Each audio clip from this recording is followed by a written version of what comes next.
মই দীক্ষিত শৰ্মা আপোনালোকক স্বাগতম জনাইছো নিৰ্বাচনী বতাহ ৰাজ্যত ইতিমধ্যে গৰম হোৱা আৰম্ভ হৈছে অভিযোগ প্ৰতি অভিযোগ তুংগত বৰ্তমান হৈছে আৰু সাম্প্ৰদায়িক ৰাজনীতিৰ লগতে অভিযোগ প্ৰতি অভিযোগ সকলো ৰাজনৈতিক দলে কৰি আছে কিন্তু এটা এই মুহূৰ্তত সকলোকে ডাঙৰ প্ৰশ্ন আৰু যেটো অভিযোগ উত্থাপন হৈ আছে যে অখিল গগৈৰ মুক্তি চৰকাৰে দিব বিচৰা নাই আৰু আজি অখিল গগৈ উচ্চতম ন্যায়ালয়ত দ্বাৰস্থ হৈছে অখিল গগৈৰ অধিবক্তাই জামিন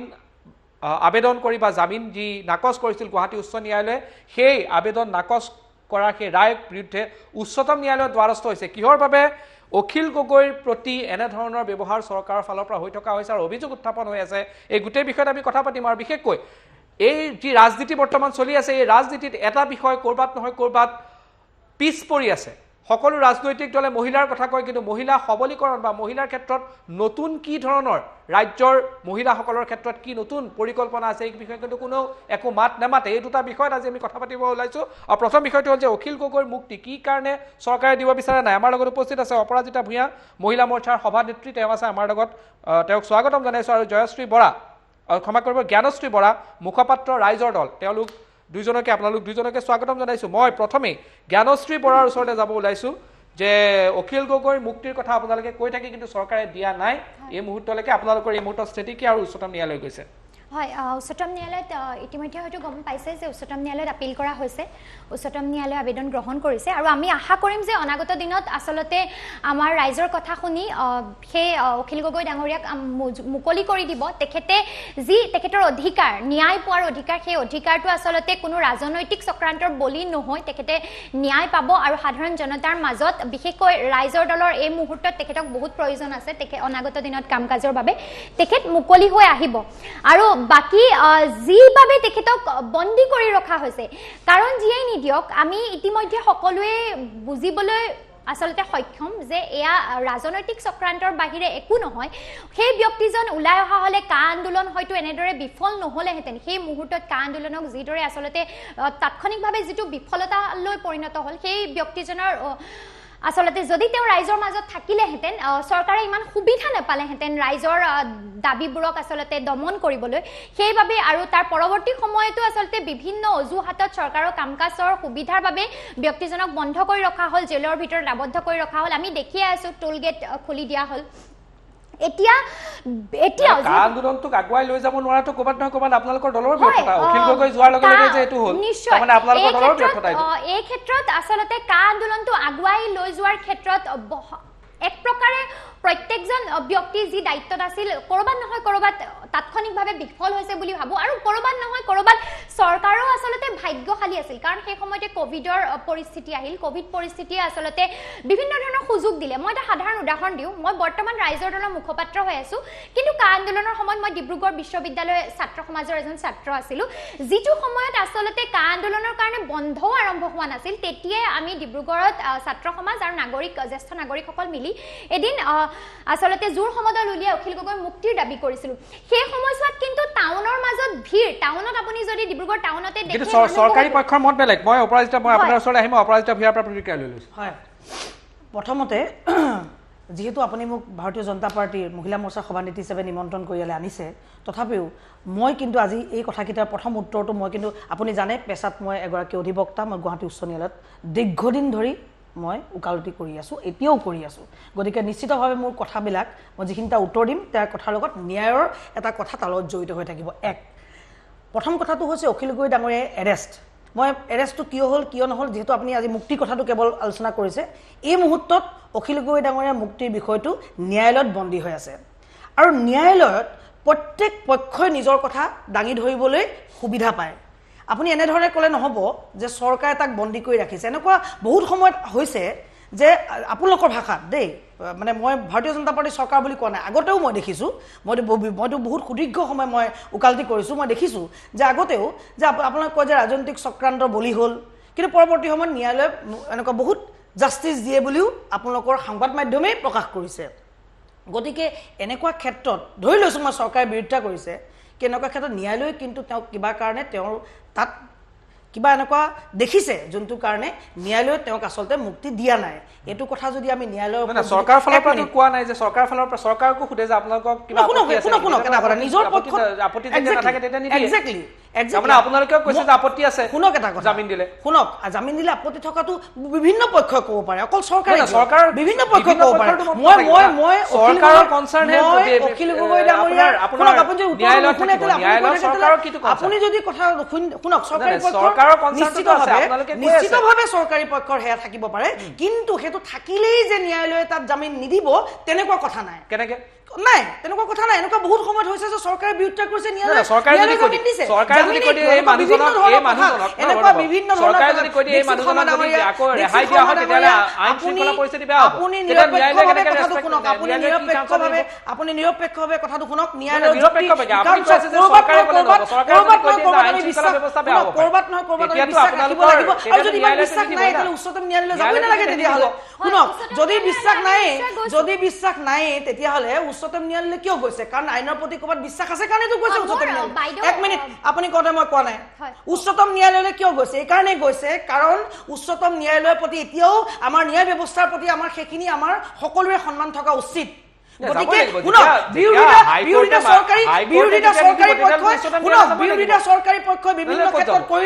বিৰোধিতা চৰকাৰী পক্ষই বিভিন্ন ক্ষেত্ৰত কৰিলেও এনেকুৱা বহুত উদাহৰণ আছে য'ত ন্যায়ালয়ে যদি ভাবে যে এইটো ক্ষেত্ৰত জামিন দিব পাৰি তাৰ মানে ন্যায়ালয়ে পতিয়ন গৈছে শুনক এটা কথা আপোনাৰ কথা একদমেই নুশুনে যদি চৰকাৰে কয় যে এই মানুহজন ওলালে আইন শৃংখলা পৰিস্থিতি বেয়া হ'ব পাৰে তো তেতিয়া ক্ষেত্ৰতো ন্যায়ালয়ে ক'ব ন্যায়ালয়ক প্ৰশ্ন কৰক না ন্যায়ালয়ে কি ৰিক্সত দিব চৰকাৰে ক'ব লাগিব যে নাই ন্যায়ালয়ক আপুনি ন্যায়ালয়ক প্ৰশ্ন সোধক না মোক কিয় মাতি আছে আপুনি কৈছে যে চৰকাৰে আপত্তি নকৰিলে ন্যায়ালয়ে দিব পাৰে মই কি কৈছো আপুনি কৈছে চৰকাৰ পক্ষ আপুনি ৰাখিছে মই কৈছো যে চৰকাৰী পক্ষৰ বিৰোধিতা কৰিলেও কৰবাত যদি ন্যায়ালয়ে অনুভৱ কৰে যে এটো প্ৰকৃততে চৰকাৰী পক্ষৰ বিৰোধিতাটো মানিবলগীয়া নহয় তেতিয়াহ'লে ন্যায়ালয়ে ল'ব পাৰে কিন্তু ন্যায়ালয়ে যেহেতু নিজৰ সিদ্ধান্ত লোৱা নাই তাৰ মানে ন্যায়ালয় কৰবাত পতিয়ন গৈছে যে অখিল গগৈ কেৱল মুক্তি হ'ব নালাগে আপুনি যেহেতু আপোনালোকৰ কৰবাত শংকা আছে যে অখিল গগৈ আহিলে কোনো আপোনালোকৰ দিগদাৰ হ'ব ইলেকশ্যনৰ আগত নহয় জানো আমাৰ কোনো শংকা নাই আমাৰ কোনোৱে শংকা নাই আমাৰ তেতিয়াহ'লে আপোনালোকে কৈ দিব পাৰে যে নাই আমাৰ এইকাৰণেই শংকা নাই কাৰণ বিভিন্ন ধৰণৰ কাম আমি কৰিছো শুনক এটা কথা ন্যায়ালয়ে সিদ্ধান্ত ল'ব যিহেতু তেওঁলোক উচ্চতম ন্যায়ালয়লৈ গৈছো উচ্চতম ন্যায়ালয়ে তেওঁলোকে এইটো সিদ্ধান্ত ঠিক আছে মই জ্ঞানশ্ৰী বৰাৰ বাইদেউলৈ মোৰ দুটা প্ৰশ্ন আছে যিহেতু তেখেতে এগৰাকী অধিবক্তাও দুজন ৰাজসাক্ষীৰ বিষয়ে আমি গম পাইছো যে দুজন ৰাজসাক্ষীয়ে কৈছে প্ৰথমজনে কৈছে যে তেওঁ অখিল গগৈ মাওবাদী কেম্পলৈ প্ৰেৰণ কৰিছিল ট্ৰেইনিঙৰ বাবে তেওঁ উভতি আহি কাম কাজ কৰাৰ ক্ষেত্ৰত অখিল গগৈ কৈছিল যে অসমত সেই ধৰণৰ কাম কাজ নচলিব দ্বিতীয়জন আচলতে কৈছে দ্বিতীয়জন ৰাজসাক্ষীয়ে কৈছে যে তেওঁ আচলতে মিডিয়েটৰ হিচাপে কাম কৰিছিল বহু সময়ত এইবাৰ তেওঁ মানুহ লৈ যোৱাত সহায় কৰিছিল মাওবাদী কেম্পলৈ আৰু দ্বিতীয়তে সেই মানুহখিনি অখিল গগৈ বহু সময়ত তেওঁ টকা পইচা আনিও দিছিলে বিগত সময়ছোৱাত আমি কা আন্দোলনৰ আগে পাছে যিসকল ব্যক্তি ন্যায়াৰ অধীনতে এনেধৰণৰ গোচৰত মাওবাদীৰ আচলতে দাগ লাগি যিসকল ব্যক্তি গ্ৰেপ্তাৰ হোৱাৰ খবৰ পালো সেইসকলৰ প্ৰত্যেকজনৰে নাম কিন্তু আমি শুনিছিলো নিউজত আজি আমুকক ন্যায়াৰ অধীনত গ্ৰেপ্তাৰ কৰা হৈছে ন্যায় গ্ৰেপ্তাৰ কৰিছে আমুকজনক মাওবাদী সন্দেহত মাওবাদীৰ কাৰণে কিন্তু এই যি দুজন ৰাজসাক্ষী যাৰ নাম এতিয়ালৈকে গম পোৱা নাই সেই দুজন ৰাজসাক্ষী গ্ৰেপ্তাৰ কেতিয়াও হোৱা নাছিল কিয় যি দুজনে নিজেই কৈছে যে মই মাওবাদী কেম্পলৈ গৈছিলো ট্ৰেইনিং লৈছিলো তেওঁ ট্ৰেইনিং ললে গ'ল মাওবাদী কেম্পত থাকিলে কিন্তু তেওঁ মাওবাদী নহল তেওঁ গ্ৰেপ্তাৰ নহল দ্বিতীয়জন যিজনে মেডিয়েটৰ হিচাপে মাওবাদীৰ লগত সংযোগ কৰি পইচা আনি দিছো বুলি ৰাজসাক্ষী দিবলৈ ওলাইছে তেওঁ মানুহ পাছ কৰি দিছে সেই দুজন ব্যক্তি যি দুজন আচলতে মূল ৰাজসাক্ষীক লৈ কেছটো চলাই থকা আছে যি দুজনৰ তথ্য সম্পূৰ্ণভাৱে গোপনীয় আমি কিয় তেনেকুৱা দুজন মানুহৰ নাম আজিলৈকে শুনি নাপালো যি দুজন মাওবাদী গ্ৰেপ্তাৰ হৈছিলে যি দুজনে এতিয়া ৰাজসাক্ষী দিছে প্ৰথম কথাটো হৈছে যে আপোনালোকৰ ভুলটো তাতেই কাৰণ আপোনালোকে সংবাদ মাধ্যম ফ'ল' কৰিবলৈ কথা কয় মই যেহেতু সংবাদ মাধ্যমতো আছো দেখিছো বা মই নিজে ন্যায়ালয়ত সুদীৰ্ঘ সময় প্ৰেক্টিচ কৰি আছো এয়া সংবাদ মাধ্যমৰ কথা নহয় এয়া ৰাইজৰ দলৰ মই কৈ দিছো যিহেতু প্ৰশ্নটো মোৰ আছিলে সংবাদ মাধ্যমৰ নহয়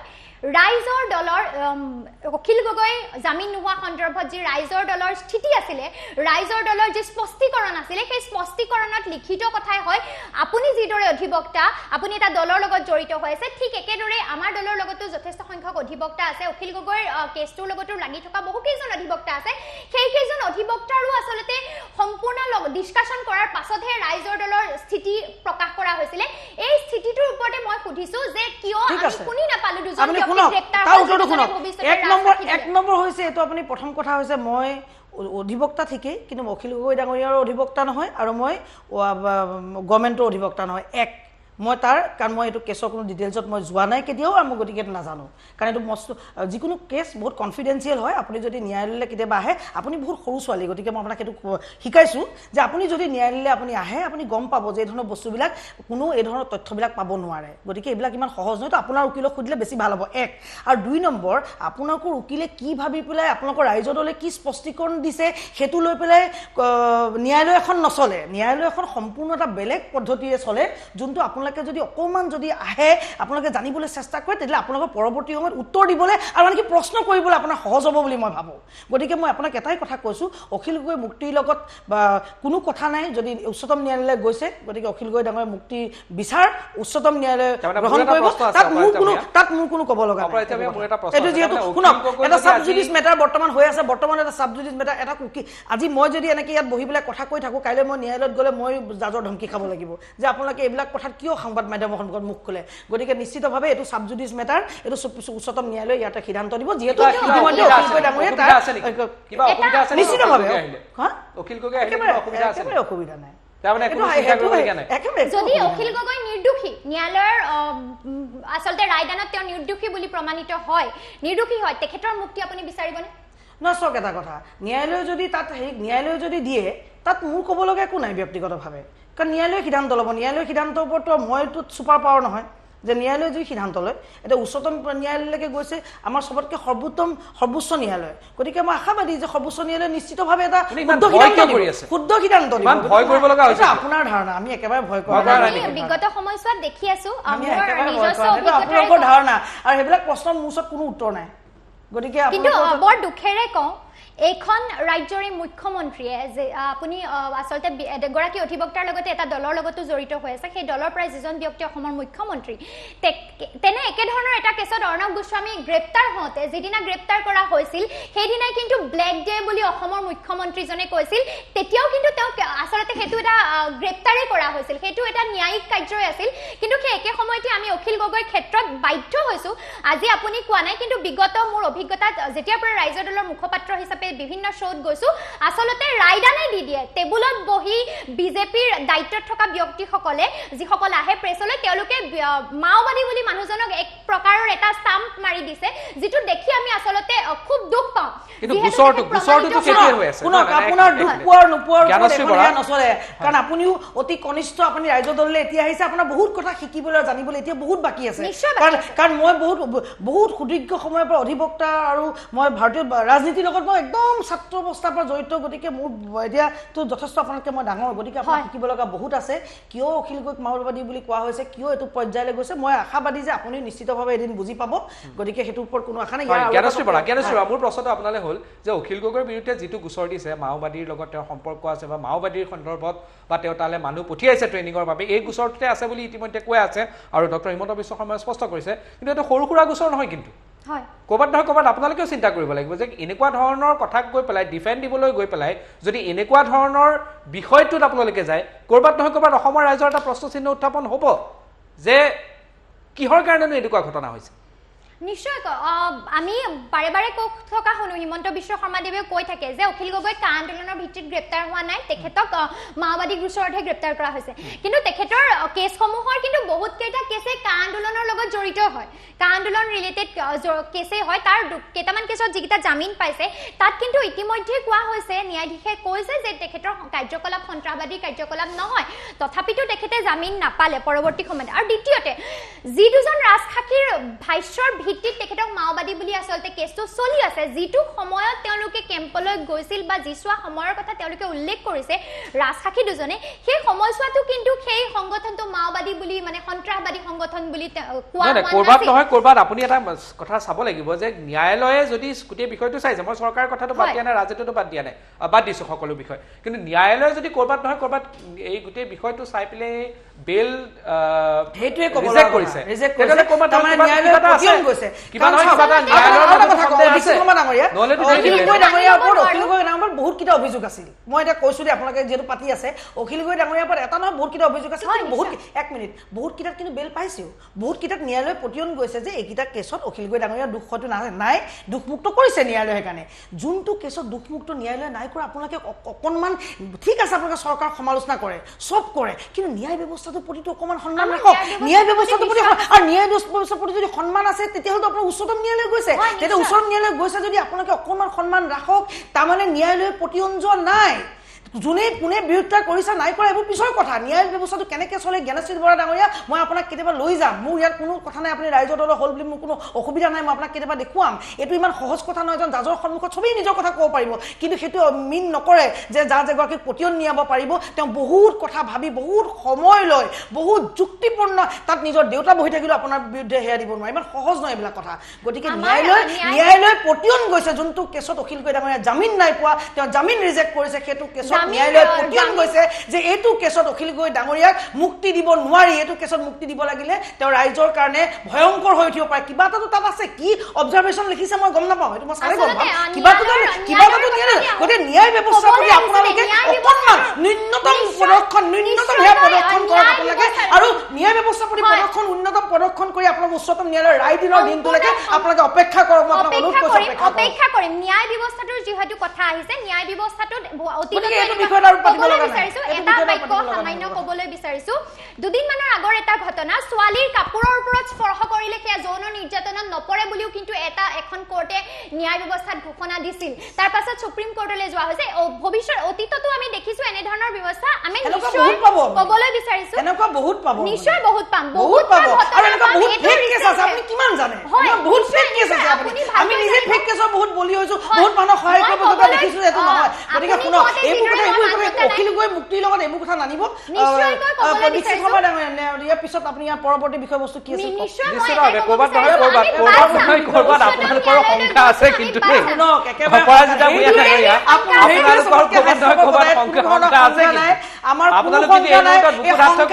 আপোনালোকৰ সৃষ্টি অখিল গগৈ ডাঙৰীয়া আমি অখিল গগৈ ডাঙৰীয়া থাকোঁতেও আমি 2016 চনত আমি চৰকাৰ গঠন কৰিছিলো এইবাৰো ৰাইজৰ মৰমৰ আশীৰ্বাদ লৈ আমি চৰকাৰ গঠন কৰিম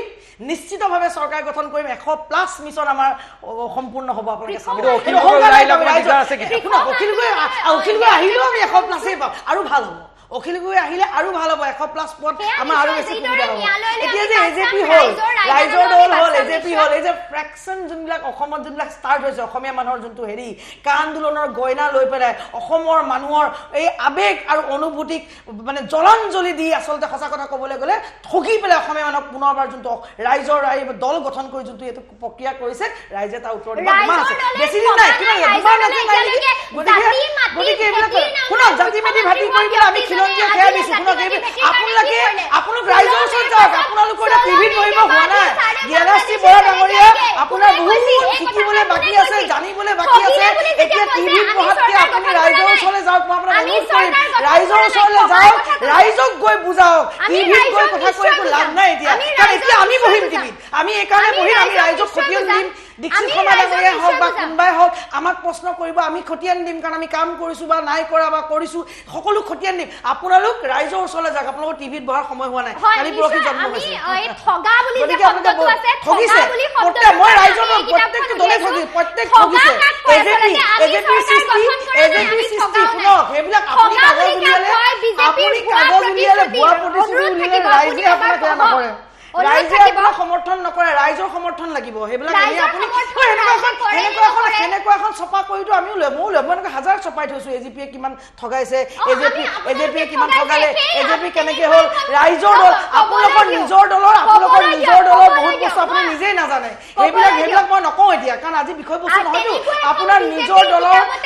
নিজৰ দলৰ বেকগ্ৰাউণ্ড আপুনি বহুত জানিব বাকী আছে গতিকে আপোনাৰ হয়তো মোৰ এটা বস্তু দৃঢ় বিশ্বাস আছে যিদিনাখন জ্ঞানশ্ৰী বৰা ডাঙৰীয়াই গম পাব তেওঁ ৰাইজৰ দলৰ ভিতৰৰ কাহিনী সেইদিনাখন তেওঁ নিজে সেইটো দল এৰিব আৰু আমাৰ ওচৰত এদিন আহিব আমি সেইটো বিশ্বাস আমি ৰাখো দীক্ষিত সভা ডাঙৰীয়াৰ দ্বিতীয় জ্ঞানশ্ৰী বৰা মোৰ এটা আপোনালৈ প্ৰশ্ন আছে যে আপুনি কৈ আছে যে এই অভিযোগখিনি আহিছে কিন্তু এই মুহূৰ্তত এটা প্ৰশ্ন আপোনালোকলৈ উত্থাপন হ'ব ঠিক আছে বিজেপিয়ে যদি ভাল কাম কৰা নাই ৰাইজে ইয়াৰ প্ৰত্যুত্তৰ সমাগত নিৰ্বাচনত দিব বা চৰকাৰৰ যদি কাম কাজত সন্তুষ্ট নহয় ৰাইজে উত্তৰ দিব কিন্তু ক'ৰবাত নহয় ক'ৰবাত আপোনালোকে বিজেপিক আক্ৰমণ কৰি লৈ পেলাই যদিহে আপোনালোকৰ চৰকাৰ আহে যদিহে আহে আপোনালোকে কি কৰিব সেইবিলাকতো ক'ব লাগিব না নিশ্চয় নে অকল বিজেপিক আক্ৰমণ কৰি আপোনালোকে চৰকাৰ গঠন কৰিব না আপোনালোকে ভাবিছে অৰবিন্দ কেজৰিৱালে যেনেকে দিল্লী দুবাৰ দখল কৰিলে তেনেকে এটা ভোট আপোনালোকে আহি যাব নে কি সেইটোৱে হ'ব নিশ্চয়কৈ কোনো না আপোনালোকৰ বেছটো কি আমি নিশ্চয়কৈ কম আমি নিশ্চয়কৈ আমাৰ কৰ্মসূচী প্ৰস্তুত কৰি থকা হৈছে কিন্তু এটা কথা খাটাং যে ৰাইজৰ দলৰ চৰকাৰ যদি হয় 371 এৰ অধীনত অসমৰ বাবে সাংবিধানিক কবচ আৰু মাটি শুভেচ্ছা ধন্যবাদ শুভেচ্ছা গ্ৰহণ কৰিছো সাংবিধানিক কবচ মানে আপুনি কি কৰিব সাংবিধানিক কবচ মানে আপুনি কি সাংবিধানিক কবচ হয় মাটি আৰু ভূমিৰ ক্ষেত্ৰত আমাৰ ভাষাৰ ক্ষেত্ৰত এইখিনি যিখিনি লাগে 6A ক্লজ আমি পূৰণ কৰাত সম্পূৰ্ণ আচলতে গুৰুত্ব প্ৰদান কৰিম বিজেপিয়ে যিদৰে 16 মেৰ পাছত সকলো কেনেকে কৰিব কেনেকে কৰিব না না মোৰ প্ৰশ্ন কেনেকে কৰিব না না কেনেকে কৰিব 6A আপোনালোকে কেনেকে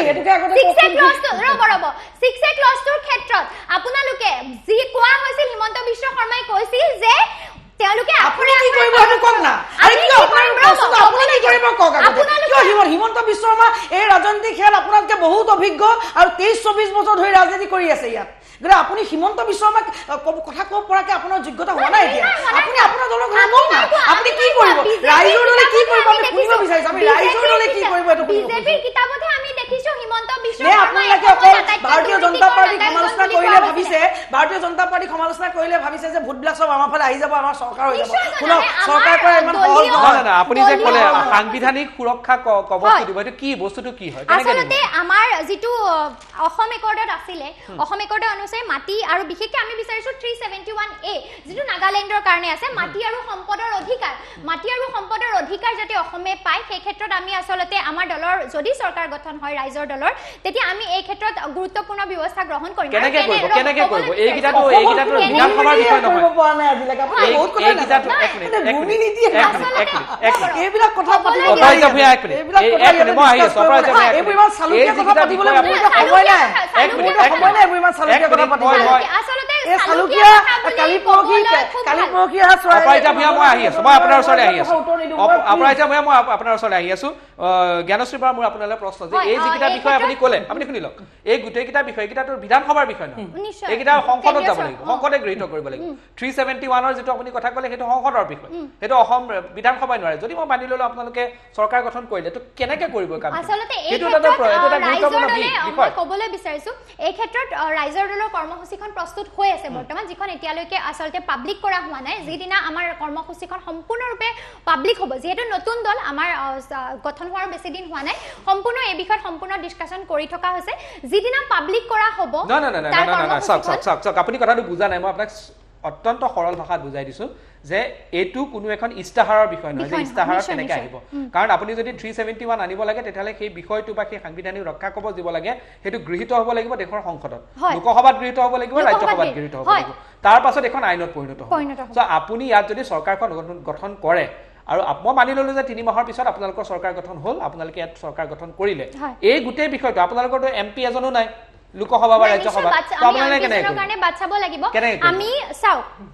আমাৰ হেতু আটাইতকৈ ডাঙৰ দাবী থাকিব আমি বিচাৰিম আৰু তাৰ কাৰণে আমি প্ৰয়োজনত আচলতে সকলো ধৰণৰ কাৰ্যপন্থা গ্ৰহণ কৰিবলৈ প্ৰস্তুত আছো এয়া আমাৰ প্ৰথমটো পদক্ষেপে আমি নিশ্চয় তাৰ পাছত এমপি ইলেকশ্যনতো নামিব লাগিব আৰু সকলো ধৰণৰ এয়া যেহেতু কেন্দ্ৰীয় ডিসিশন হ'ব লাগিব কেন্দ্ৰীয় চৰকাৰৰ ডিসিশন হ'ব লাগিব এই ক্ষেত্ৰত কিন্তু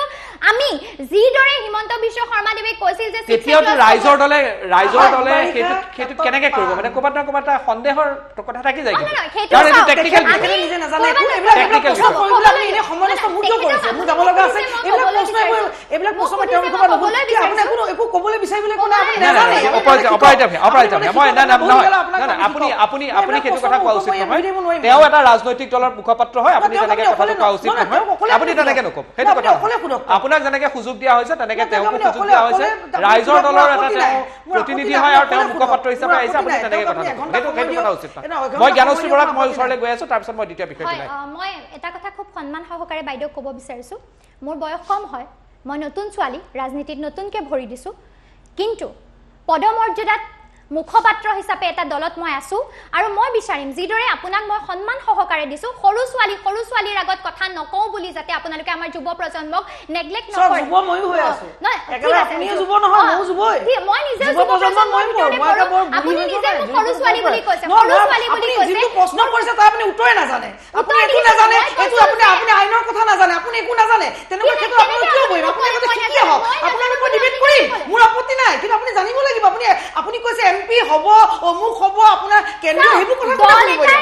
কথা শুনিবলৈ মই ইয়াত বহা নাই আপুনি যদি কংক্ৰিট আনচাৰ দিব পাৰিলে মই শুনিলো কিন্তু আপুনিতো কোনো এটা কথাই আপুনি উত্তৰ নাজানে আপুনি একো আপুনি কৰ্মসূচী হ'ব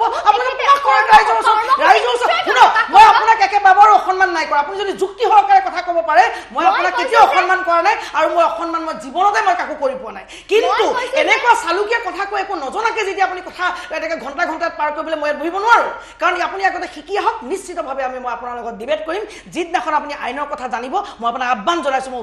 উচ্চ ন্যায়ালয়ক মই আপোনাক দেখুৱাম প্ৰচিডিউৰ কেনেকৈ হয় আপুনি শিকিব মই আশাবাদী অনাগত দিনত আপুনি পাৰি পেলাই আপুনি যথেষ্ট ভাল আপুনি উত্তৰ দিব পাৰিব বুলি মই আশা কৰোঁ দোষী বা নিৰ্দোষী বুলি আমি নিৰ্দোষী বুলি মানি লওঁ আৰু নিৰ্দোষী বুলি মানিম সেই কথাটো ক'বলৈ আইন জনা নজনাৰ কথা হৈ নাযায় আমি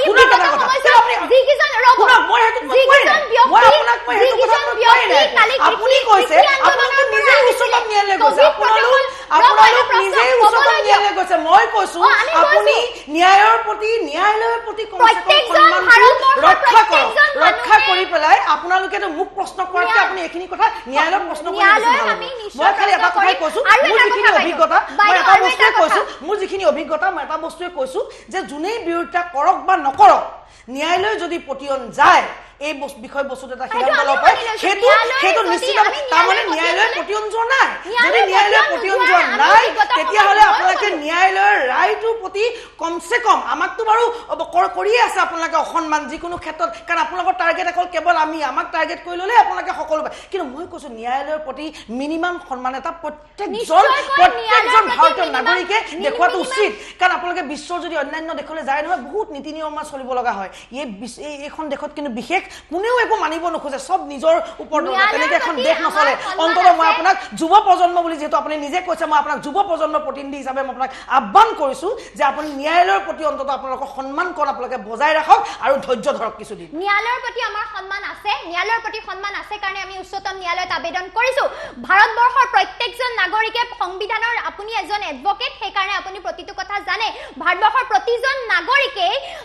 সংবিধানৰ দফাই নাজানিব পাৰে ভাৰতবৰ্ষৰ প্ৰতিজন নাগৰিকে ন্যায়ালয়ৰ ব্যৱস্থাৰ বিষয়ে সকলো কথা নাজানিব পাৰে কিন্তু সেই বুলি তেওঁৰ ওপৰত অন্যায় হলে তেওঁ মাত নামাতিব নেকি অখিল গগৈৰ ওপৰত অন্যায়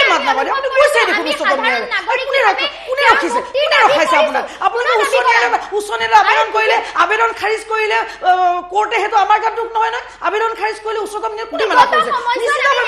আপোনালোকে প্ৰতিবাদ কৰি আছে আমিতো ৰখোৱা নাই আপোনালোক উচ্চতম ন্যায়ালয় গৈছে আমিতো ৰখোৱা নাই আপোনালোক উচ্চ ন্যায়ালয় গৈছে আমিতো ৰখোৱা নাই কিন্তু আমি কিয় সন্মান কৰিছো কি অদ্ভুত কথা কয় আপোনালোকে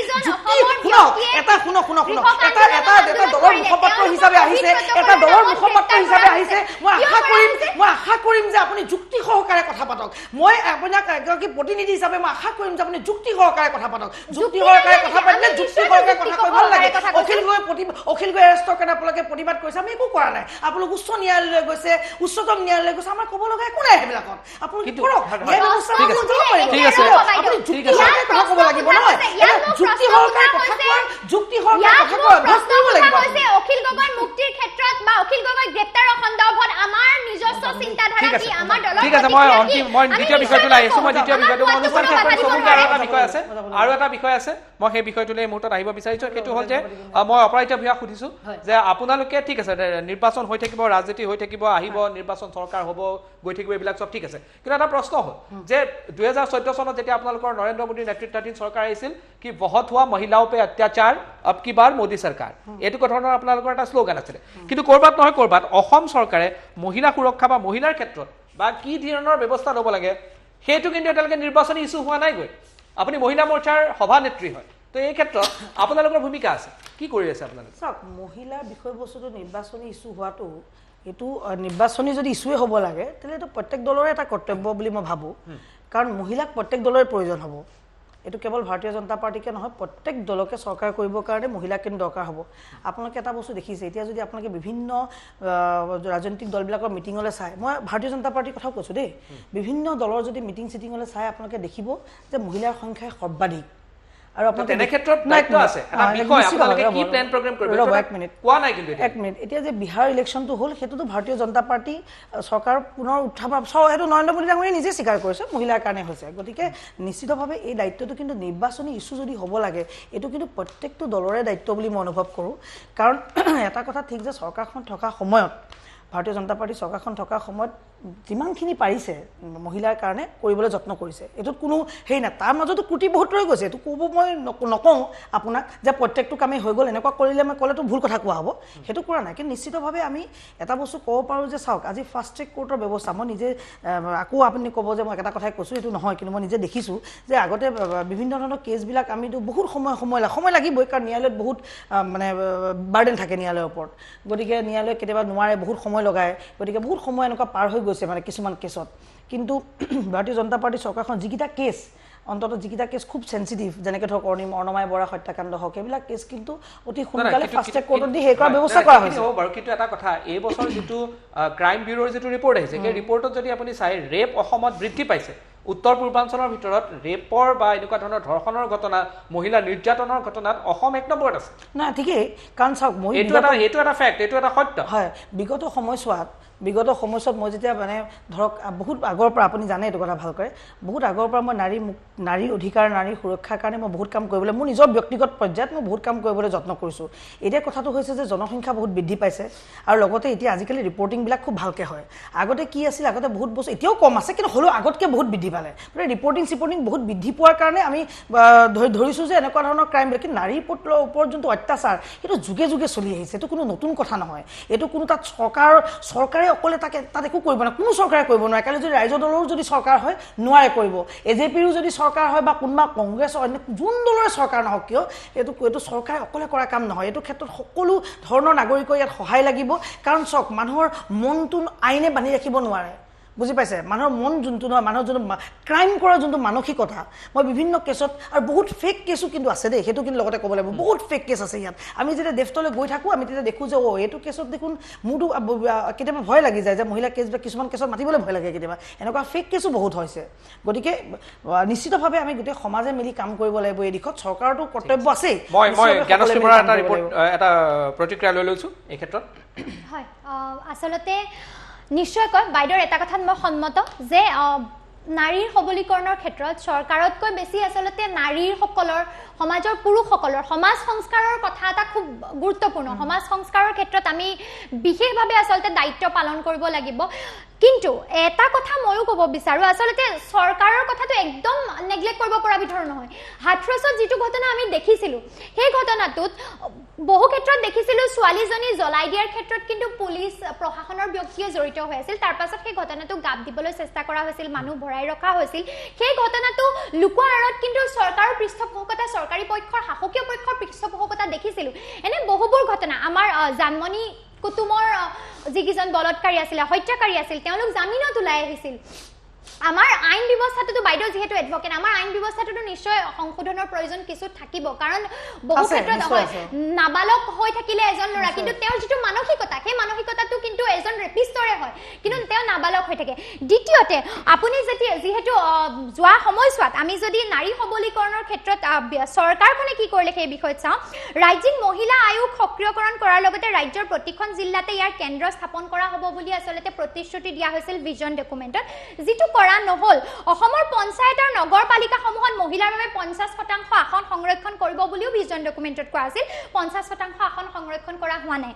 অসম সকলো চৰকাৰী সেৱাত মহিলাৰ বাবে 35% পদ সংৰক্ষণ যিটো কৰা নাই ৰাজ্যিক বাজেটত মহিলাৰ বাবে সুকীয়া বাজেট অন্তৰ্ভুক্ত কৰা সেইটোও কৰা নাই কন্যা ভ্ৰূণ হত্যাৰ বিৰুদ্ধে কঠোৰতম আইন প্ৰণয়ন কৰা কোনো আইন এতিয়ালৈকে প্ৰণয়ন কৰা হোৱা নাই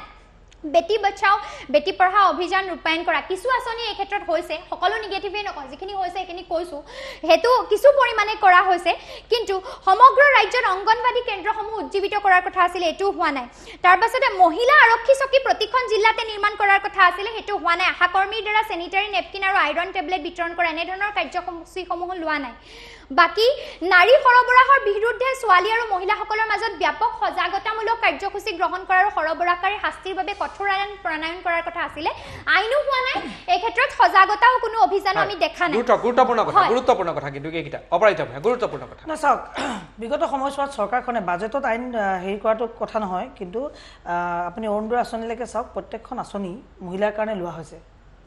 আৰু নিপীড়িত মহিলাৰ কাৰণে লোৱা হৈছে তো বহুতে আকৌ এতিয়া এইটো কথা তেওঁ যিহেতু ক'বই গতিকে মই তাৰ উত্তৰটো দিয়ে দিওঁ বহুতে আকৌ এনেকুৱা ধৰণৰ কথাও কয় যে 10,000 টকা কিন্তু সেই 10,000 টকাৰ কাৰণে মানুহ কেনেকৈ কান্দি ফুৰে সেইটো আমি দেখিছোঁ প্ৰত্যক্ষভাৱে কাৰণ আপুনি যদি ন্যায়ালয়ত যায় এগৰাকী নাৰী যাৰ ধৰক মানে ভাল সংস্থাপন নাই হাজবেণ্ডৰ ওপৰত চলি আছিল হঠাৎ তেওঁ ধৰক হাজবেণ্ডে হেৰি কৰে তেনেকুৱা বহুত নাৰী আছে যোন নিপীড়িত সেইটো আপোনালোকে মানে প্ৰত্যক্ষভাৱে যদি আপোনালোকে নেদেখে সেইটো আপোনালোকে অনুভৱ কৰিব নোৱাৰিব গতিকে মই ভাবোঁ এইটো চৰকাৰৰ যুগান্তকাৰী সিদ্ধান্ত যোনটো অৰুণোদয় আঁচনিখন যোনখন ল'লে আৰু তাত যদি কিছু মহিলাও যদি উপকৃত হয় এইটো বহুত ডাঙৰ অনাগত দিনত বহুত ডাঙৰ কাম হ'ব বুলি মই ক'ম আৰু প্ৰথম অৱস্থাতে মই কৈছোঁ যে সকলো কাম হোৱা নাই নিশ্চিতভাৱে পৰৱৰ্তী সময়ত চৰকাৰ গঠন হ'লে এক মিনিট নাৰী সৰবৰাহৰ যিটো চক্ৰ আছে এই চক্ৰ কিন্তু অসম তথা উত্তৰ পূৰ্বাঞ্চলত বহুত সক্ৰিয় নিশ্চিতভাৱে আপুনি যদি চাই তেজপুৰৰ পৰা হওক এফালে যদি আপুনি বঙাইগাঁও চাই এই দুখন জিলা চাই এই জিলাৰ পৰা কিন্তু বহুত নাৰী বাহিৰলৈ লৈ যোৱা হয় এই ক্ষেত্ৰত কিন্তু আপোনালোকৰ কৰণীয় আছে এখন আইন প্ৰণয়ন কৰিব পাৰি এই ক্ষেত্ৰত কিয় সকলো ক্ষেত্ৰতে শুনক এখন চৰকাৰেতো সঁচা কথা ক'বলৈ গ'লে আপুনি বিশ্বাস কৰিবনে যে আগতে তালাকো তেনেকৈ হয় বুলি পেলাই ট্ৰিপল তালাক হোৱাটো মই কোৱা নাই তালাকটো কেন্দ্ৰ চৰকাৰে সেইটো এটা যুগান্তকাৰী সিদ্ধান্ত কিন্তু কাৰণ চৰকাৰখনে শুনক কৰিমগঞ্জৰ মই কথা কৰিমগঞ্জত যে ৰেপ এই যে অলপ ৰেপ হৈছিলে আপুনি গম পাই বোধহয় লগালগ মই নিজে তালৈ গৈছিলোঁ কৰিমগঞ্জত মই চৰকাৰ থকাৰ পাছতো কিন্তু তালৈকে গৈছোঁ 6জন অপৰাধীক তাৎক্ষণিকভাৱে গ্ৰেপ্তাৰ কৰি পেলাই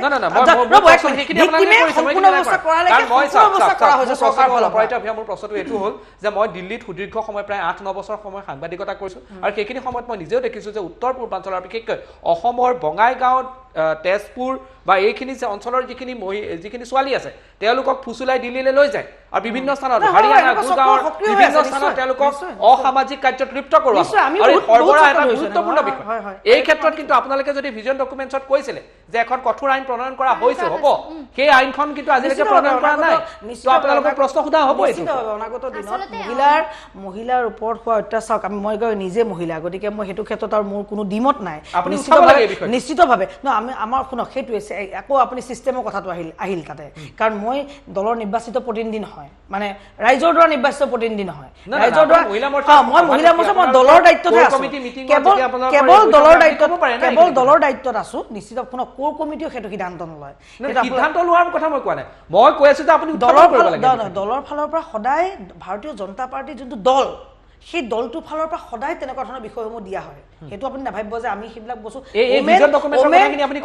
ওমেন ছিকিউৰিটি আৰু ওমেন সেইটো সদায় টপ প্ৰায়ৰিটিত ৰখা হৈছে আৰু সেইটো দলৰ ফালৰ পৰা সদায় সেইটো নিশ্চিতভাৱে হেৰি কৰা হয় তাৰে কিছু কাম হয় কিছু কাম নহয় সেইটো মানিছোঁ মই কিন্তু সেইটো আমাৰ নিশ্চিতভাৱে অনাগত দিনত আমাৰ লক্ষ্য থাকিব মই যদি কেতিয়াবা ৰাইজৰ প্ৰতিনিধি হৈ আহিব পাৰোঁ তেতিয়া মোৰ মাত মতাৰ সুযোগটো বেছি থাকিব এইবিলাক ক্ষেত্ৰত কাম কৰাৰ সুযোগ মই নিজে সুযোগ বিচাৰি আছোঁ সঁচা কথা ক'বলৈ গ'লে যদি মই সুযোগ পালোহেঁতেন কেতিয়াবা জীৱনত কাৰণ মইতো দলৰ লগত জড়িত হৈ থাকিলে সেই সুযোগ মই পাব নোৱাৰোঁ গতিকে মই যদি কেতিয়াবা এনেকুৱা সুযোগ পাওঁ নিশ্চিতভাৱে অনাগত দিনত মই নিৰ্বাচন খেলি আমি যিহেতু ৰাজনৈতিক দলৰ লগত জড়িত হৈ আছোঁ আৰু মই সুদীৰ্ঘ সময় জড়িত হৈ আছোঁ গতিকে প্ৰত্যক্ষ ৰাজনীতি অহাৰ ইচ্ছাটো চবৰে থাকিবই মই তাক কিন্তু ভাৰতীয় জনতা পাৰ্টীত দলে নিৰ্বাচন খেলে ইয়াত প্ৰাৰ্থীৰ কোনো কথা নাথাকে গতিকে আমাৰ দলৰ অলপ সেইটো বেলেগ দলে যদি কয় নিশ্চয় মই নিৰ্বাচন খেলিবলৈ মই সদায় ইচ্ছুক আৰু সদায় মহিলাৰ বিষয়বস্তু মহিলাৰ সুৰক্ষা মহিলাৰ অধিকাৰ নাৰী বিষয়বিলাক সদায় মোৰ কাৰণে কিন্তু 1 নম্বৰ প্ৰায়ৰিটি হৈ থাকিব সেইটো এইকেইটা আপুনি যিখিনি কথা কৈছে মই আপোনাক পুনৰ ক'ম যে আপুনি সেইকেইটা কওক ভিজন ডকুমেণ্টত যিখিনি নাৰী সুৰক্ষাৰ কাৰণে প্ৰতিশ্ৰুতি দিছিল 2016 সেইকেইটা আপুনি কওক আৰু এই আপোনাৰ কথাৰে মই অনুষ্ঠান শেষ কৰিম হয় ৰাজ্যিক মহিলা আয়োগ সক্ৰিয়কৰণ কৰাৰ লগতে ৰাজ্যৰ প্ৰতিখন জিলাতে ইয়াৰ কেন্দ্ৰ স্থাপন কৰা নহল অসম পঞ্চায়ত আৰু নগৰপালিকাসমূহত মহিলাৰ বাবে 50% সংৰক্ষণ নীতি ৰূপায়ণ কৰা যেটো হোৱা নাই অসমৰ সকলো চৰকাৰী ক্ষেত্ৰত মহিলাৰ বাবে 35% পদ সংৰক্ষণ কৰা হোৱা নাই ৰাজ্যিক বাজেটত মহিলাৰ বাবে সুকীয়া বাজেট অন্তৰ্ভুক্ত কৰা এটো কৰা নাই কন্যা ভ্ৰূণ হত্যাৰ বিৰুদ্ধে কঠোৰতম আইন প্ৰণয়ন কৰা কোনো আইন কৰা নহল বেটি বাঁচাও বেটি পঢ়াও অভিযানৰ ৰূপায়ণ কৰা এই কেন্দ্ৰীয় আঁচনি কিছু পৰিমাণে কৰা হৈছে ভ্ৰূণ হত্যাৰ হেতু হেৰি আঁচনি আছে এইটো হেৰি আছে, ভাৰতবৰ্ষত কেন্দ্ৰীয়ভাৱে আছে, এইটো ৰাজ্য- ভাৰতবৰ্ষত ৰাজ্য ইলিগেল, এইটো চৰকাৰে ভাৰতবৰ্ষত ইলিগেল। কন্যা সন্তানটো এইটো অসমত তেনেকুৱা ধৰণৰ পৰিস্থিতি নাই, প্ৰায় কিন্তু নাই এইটো বুলি সিমান নাই, কিন্তু এইটো এটা নাই, এইটো ইলিগেল হয়, পৰিস্থিতি এইটো নাই, হয়। এইটো এইটো পৰিস্থিতি নাই। ইউপি আচলতে বিহাৰ ভ্ৰূণ হত্যা এইটো চলি আছে, সেইকাৰণে হাৰিয়ানাৰ ফালে বেছি আছে। বেটি বচাও যিখন আঁচনি আছিল সেইখন আচলতে নৰ্থ ইষ্টতকে বেছি, কিন্তু ইউপি হাৰিয়ানা